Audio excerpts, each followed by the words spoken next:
The OPP this week laid criminal charges against Gerry Lougheed Jr. in connection with allegations regarding the Sudbury by-election earlier this year.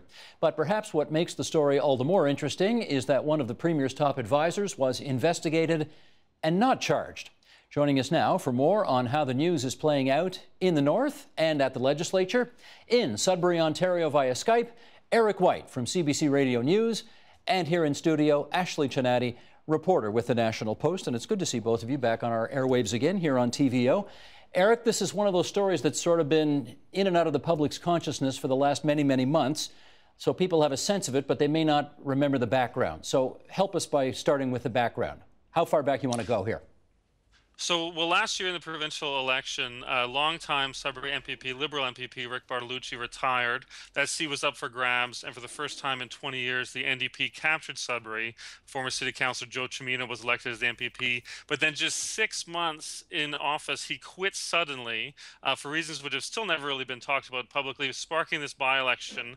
The Liberal candidate who had run against Cimino in June 2014 wished to run again, but the party had other ideas, and more specifically, they wanted to bring over very popular NDP MP Glen Thibeault over to their fold and anoint him as the candidate. And then there were these conversations which were secret at first and then later revealed between Olivier and Liberal officials discussing how he could stay involved in the party without being the candidate in that by-election. Well, let's remind everybody that the reason that we have tape recordings of those conversations between Sorbera and Olivier and Lougheed Jr. and Olivier is that Andrew Olivier, the Liberal candidate from 2014, is a quadriplegic and can't take notes, therefore he tape records. And one of the things that he tape recorded was Lougheed's visit and their ensuing conversation. Here's a snippet. We'll come back and chat after you hear this. Roll it, please. So, I come to you on behalf of the Premier and on behalf of, I guess, Thibeault, for more indirectly, to ask you if you would consider stepping down, even more than that, Andrew, nominating him. In the course of that deliberation, the Premier wants to talk to you.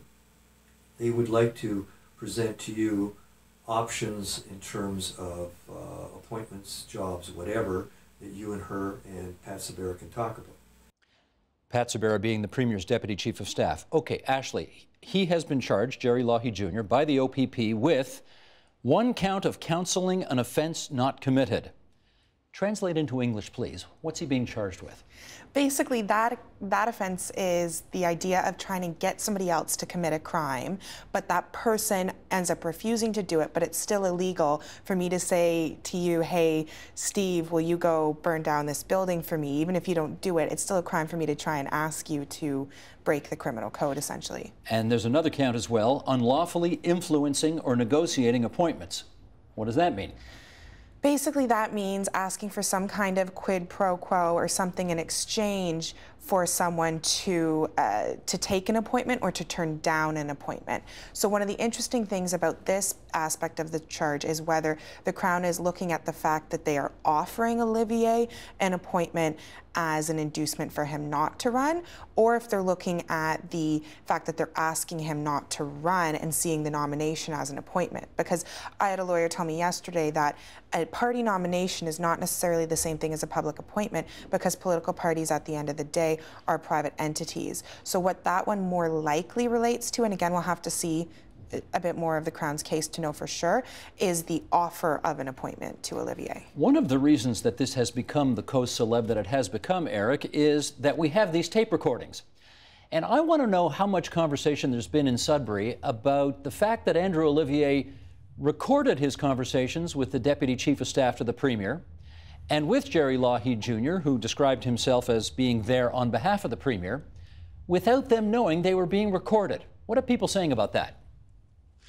I remember during the by-election, because Olivier went on to run as an independent against Thibeault in the February by-election. So those questions definitely did come up in debates and on chat boards and message boards about, well, how honest is that for him to tape recordings and then release them? And it was sort of the answer back to people saying, you know, well, Thibeault and the Liberals are not being honest. Well, whether was Olivier honest as well? But I mean, those questions have really died down, I'd say, since the by-election. More people have been wondering what's going to happen with these charges and what happens next with this story. Okay, in which case, let me follow up with that.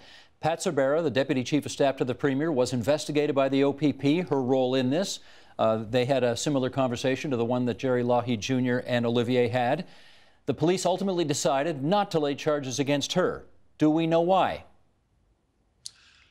I couldn't tell you. I couldn't tell you why. I mean, there seems to be some sort of distinction between what his conversation was and what Cervera's conversation was. I think on the face of it, for a member of the public, they seemed somewhat similar. I don't know. People in Sudbury were not necessarily saying they listened to the tapes, and this was sort of an unusual thing happening in Sudbury. Everybody was listening to these tapes those days. It was sort of a common experience, and I don't know if that many people walked away from it, obviously knowing this sounds like a crime has been committed.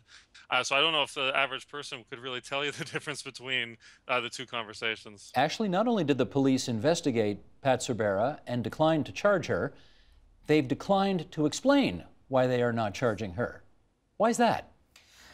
I guess that's a question for the OPP. It's really hard, though, because I did put that to the detective who was speaking to the media yesterday, and he basically emphasized we have made the decision to charge one person. And that was sort of all he would say when I was prodding him to say, well, why aren't you charging Ms. Cervera? I think it's also important for us to remember that there is still another investigation going on by police into this issue that was sparked by the Chief Electoral Officer's report that found these recordings and the inducements that were offered to Mr. Olivier not to run, not to seek in the nomination, was considered an apparent contravention, were his words, of the Elections Act. The Chief Electoral Officer The Chief Electoral Officer said that.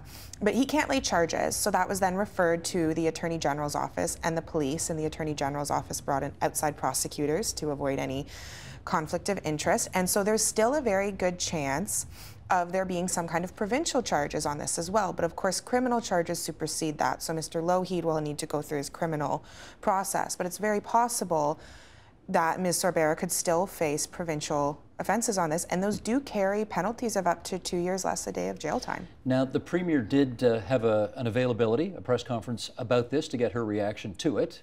What did she have to say?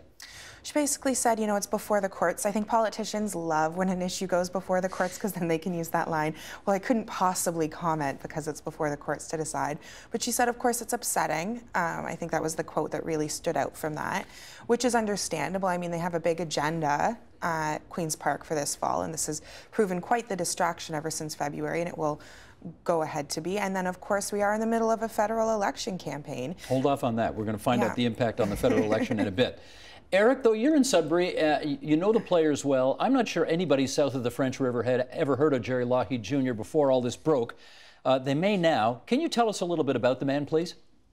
I think from a Sudbury perspective, it's been really interesting to hear him being described as a liberal fundraiser or liberal activist, because in Sudbury, he is so much more than that. I mean, he is one of the most prominent citizens in this city, very prominent businessman, owns a near funeral home monopoly in the city. He's been very involved in numerous charities and fundraising for the hospital, in a current fundraising drive for the Finlandia nursing home, speaks at numerous events, is sort of one of those people that MCs lots of fundraising dinners and banquets, is a very dynamic speaker and a captivating speaker, but also an extremely prominent liberal. And I guess one of the reasons they might be describing him as an activist and fundraiser is he doesn't have an official title, but it's sort of a poorly kept secret in Sudbury that he is incredibly influential in terms of the party. Whenever the Premier is visiting, or a federal liberal leader, or a liberal prime minister in the past, he would be the one to welcome, would be the one leading the event, and he is sort of known that he is the straw that stirs the liberal drink in Sudbury. Well, let me follow up on that, because, there are some people who tend to exaggerate their credentials in the political world. This just in. He did go to Andrew Olivier and say, I am here on behalf of the Premier. Now, do we know whether that's true, or whether he was exaggerating, or whether the Premier directly asked him to make some kind of entreaty? What do we know about any of those questions? We do not know that the Premier instructed him to do that. I mean, it's quite possible. He is a very prominent Liberal, and I mean, I don't think anybody in Sudbury was surprised that he would be the type of person to have that conversation with a prospective candidate. Certainly other candidates involved in the Liberal Party have told me that Lougheed has played that role before, but we certainly do not know that the Premier directly asked him to make that offer to Andrew. Now that he has been charged, Eric, what has been the impact on his life in Sudbury? I mean, it's just been a couple of days, so we'll have to sort of see what that how that plays out. He has resigned from the Police Services Board, and as the incoming Chancellor of Huntington University, which is part of Laurentian University here in Sudbury. But it remains to be seen. I mean, since these allegations come out in January, I would say his life hasn't changed very much. He hasn't shied away from the spotlight. He's still hosted those fundraising dinners. I was at one where he was doing his normal shtick and the same jokes I've heard multiple times. As the chair of the Police Services Board, he certainly didn't shy away from the spotlight. He answered questions from the media about this summer we had a really bad problem with bears. Oh, we've got a little technical problem there. We're going to see if we can find out what happened with the bears in Sudbury after that. Let's try and figure out here what's going on with Andrew Olivier nowadays. He did run in the by-election as an independent candidate. Didn't win, obviously. The Premier's hand-picked candidate did end up winning. Anybody know what's happened to Andrew Olivier ever since then? Has he dropped out of Liberal politics, or does anybody know? So I think Eric would probably have a more direct line on this, but I did speak with Mr. Olivier once after the results of the by-election. I'd say about a month after everything shook out. I was just doing some research, kind of wanted to touch base with where he was. And he'd gone back. He was a mortgage broker agent, so that was something he was able to do sort of in his own hours and through his own capabilities. So it sounds like it was a great job for him, and he sounded very happy to be going back to that and helping people in that way. And he did sound like he, wasn't completely disillusioned with the political process. Maybe with the Liberal Party, but not with the political process entirely. And I found that kind of heartening, because you think a lot of people would just be done with the system, right? So. Eric, let me circle back with you on the issue of Andrew Olivier himself. As you pointed out, he did run in the by-election earlier this year. He obviously didn't win. Glen Thibeault won that one for the Liberal Party. The whole idea, the Liberals say, behind the inducements they were offering for him to step down was to keep him involved in the party. Has he maintained any kind of relationship with the Liberal Party, or is he involved with politics with the Liberals in Sudbury anymore? Not that we've been able to see publicly. I mean, he's really been out of the spotlight. He comes up every time that this story comes up. He gets called by from reporters and makes statements, and usually says, "My lawyers are telling me not to speak." I mean, I have seen him around town since then, and he has moved on with his businesses as a mortgage consultant. He's also a consultant helping businesses make their businesses more accessible. But in the days following the by-election, he did do an interview where he said he wouldn't rule out running for the Liberals again. So certainly he doesn't sound disillusioned. Whether he still is a card-carrying member, you probably have to ask him that. Anybody talk to Rick Bartolucci, the former cabinet minister, MPP there, to find out his views on all of this?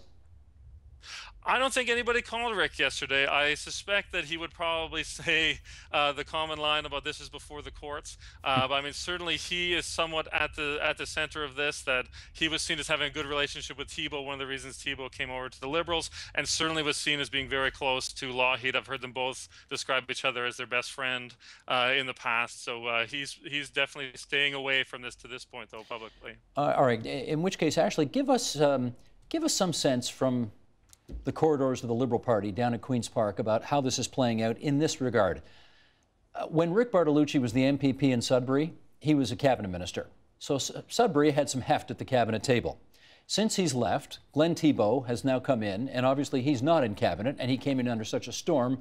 Who knows if he'll, ever be appointed to cabinet because of the cloud he's come in under.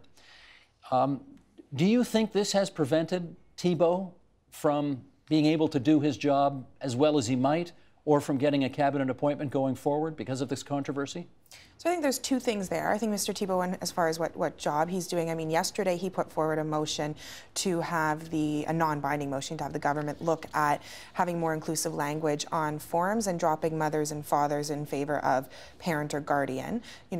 represents different types of families that we have today, and that passed with all party support. So he's still doing his work as an MPP. I'm sure he's still doing all of his constituency work up in Sudbury. So I don't think he's been impacted, say, in his day-to-day, but it definitely provides a distraction. I mean, on a day like yesterday, when he would have wanted to be talking about his private member's motion, he was answering questions about how he got elected to his seat. I think that those questions have also, there was an assumption that part of the way they were able to entice him from a sitting federal seat to Queen's Park was with the sort of semi-promise of a cabinet seat. Well, which Sudbury had always had. Yeah. And now the question is, well, when next time we see a cabinet shuffle, whenever that will be, will he get one? I mean, they do have two Northern cabinet ministers right now. They have Bill Morrow and they have David Orazietti. So they don't necessarily need to worry about the regional representation factor, but I feel like Sudbury is a very large city in the north, and I think it's used to having a cabinet minister, and they did send another Liberal back after going New Democrat, even amid all this scandal. So it's quite possible that they might look at their own internals and say, it's okay to put him there.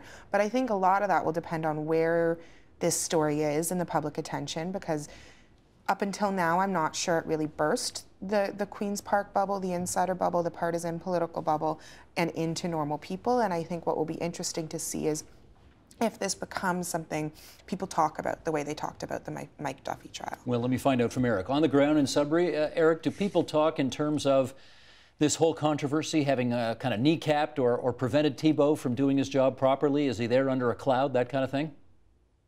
I wouldn't necessarily say that it's a cloud, but certainly it comes up, and a lot of people are sort of waiting for that cabinet post to come. I mean, he has said that he was not promised one, but the mass speculation is that he would likely end up in cabinet at some point, and that this is keeping him from getting in there. But as Ashley says, I can't see how it's not a distraction for him to have this hang over his head. And yesterday he did speak to it, but said elections are elections, politics is politics, hindsight is 20/20, and I'm not entirely sure what he meant by that, but it just sounds like one of those answers that you give when you're not sure what else to say. How damaging do you think this has been to the Liberal brand in the city of Sudbury, Eric? I mean, I think people have been talking about it for a year, associating Liberals with scandal, Liberals with integrity questions. So it will be very interesting to see the next provincial election, I mean, obviously Thibeault won the by-election, but how these questions manifest themselves, especially if we are sort of full through the Lougheed trial process by that point.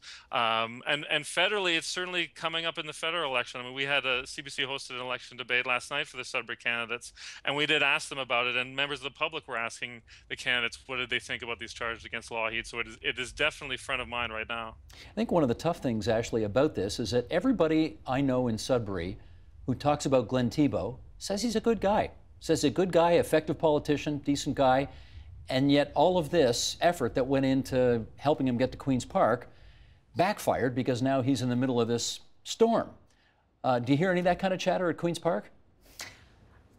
I think that at Queen's Park, when people are chattering about this issue, it's more about the political fallout for the party in general than him as an individual, at least as far as I've heard. But the House has only been back a couple weeks. This is all very new. So I think we're going to see sort of how it plays out with how the party is sort of putting him forward. I mean, they still let him come out yesterday and talk to reporters. He still had his motion. He does seem like a very nice gentleman. I haven't had that much interaction with him yet. But he has also sort of tried to say, oh, well, I don't really know how much of this was going on, even though he's mentioned on the calls. And I think that there is a practice in politics that the backroom operators who make these calls don't necessarily tell the actual politicians all of it to maintain the plausible deniability. Well, that's Duffy right there. How about this? Opposition leader Patrick Brown, who now has a seat in the legislature, he is now not just the leader of the PC party, but is the leader of Her Majesty's official opposition. He asked the Premier to step aside yesterday, said she should step aside pending the outcome of all of these investigations. Does that seem like a reasonable request to you? I think it's a bit of an absurd request, really. I mean, Premiere Wynne was never under investigation to do with the Sudbury scandal. I understand the calls for Ms. Sorbera to step aside, given that she actually was under an investigation and is still under investigation. But I do not understand the other than the political motivations, the easy point in the clip and the evening news of saying, yeah, the Premier should step aside while these are ongoing. And I think the sad reality is we've almost gotten used to this government being under OPP investigation. Well, they still are. Park. They are. Several other ones. There's the orange one, the gas plants, e-health records, and yeah, the wiping the hard drives with the gas plants. And then there's the other Sudbury investigation. So there's still several open OPP investigations into this government. And they won a majority mandate while several of those were open. So I guess the people of Ontario don't think Premiere Wynne should step aside. Eric, let's circle back to you in Sudbury and find out this. There is, of course, a federal election going on right now. Do we know how actively involved Gerry Lougheed Jr. is in the current Liberal campaign in Sudbury?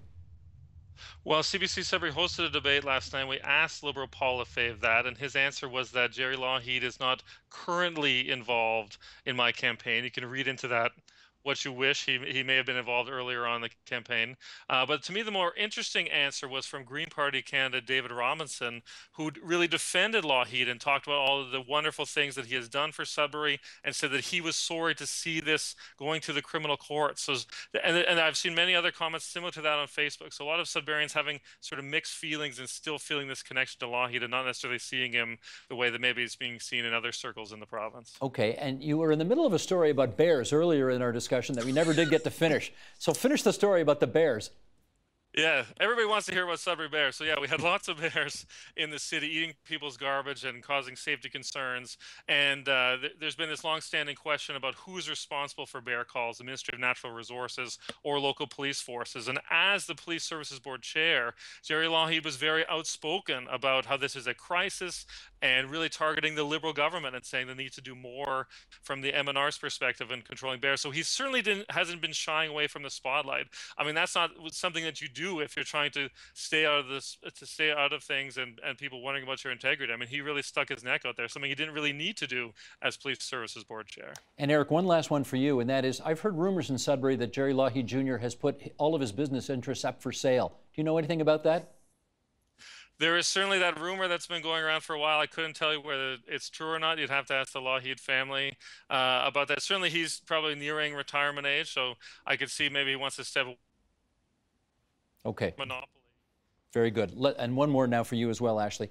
We talked about the impact on the federal campaign in Sudbury itself related to Gerry Lougheed Jr. Let's do the bigger picture. Kathleen Wynne has been out there on the hustings numerous times for Justin Trudeau. Can you tell whether any of this has affected her ability to make it rain, obviously, on the 19th of October for Justin Trudeau? Well, I think it'll be interesting to see going forward whether we have many more events with Premiere Wynne and either Liberal candidates or Mr. Trudeau himself. I think that will speak volumes to what they're seeing the reaction is. I think an interesting thing is that Mr. Lougheed did also raise quite a bit of money for Mr. Trudeau when he was running for the party leadership, well over $100,000, I think, at just one event back a few years ago when that leadership race was going on. So that's very interesting too, because there is sort of this tangential connection between Justin Trudeau and the Sudbury scandal now that the federal parties want to sort of bring to his doorstep, especially in the backdrop of the Conservatives running against their questionable ethical decisions around the Mike Duffy trial or Dean Del Mastro case. And, you know, I think for the federal New Democrats, it's kind of nice to be able to say, hey, both these other parties are under police investigation or have supporters under police investigation. Look at us, we're new and shiny and full of hope and change. And leading in the polls in the riding of Sudbury, last I checked. Ashley and Eric, it's good of you to join us on TVO tonight. Thanks so much for your help on this. Eric White, reporter, CBC News in Sudbury. Ashley Chinatti, reporter for the National Post down at Queen's Park. Thanks, guys. Thanks, Steve. Help TVO create a better world through the power of learning. Visit supporttvo.org and make a tax-deductible donation today.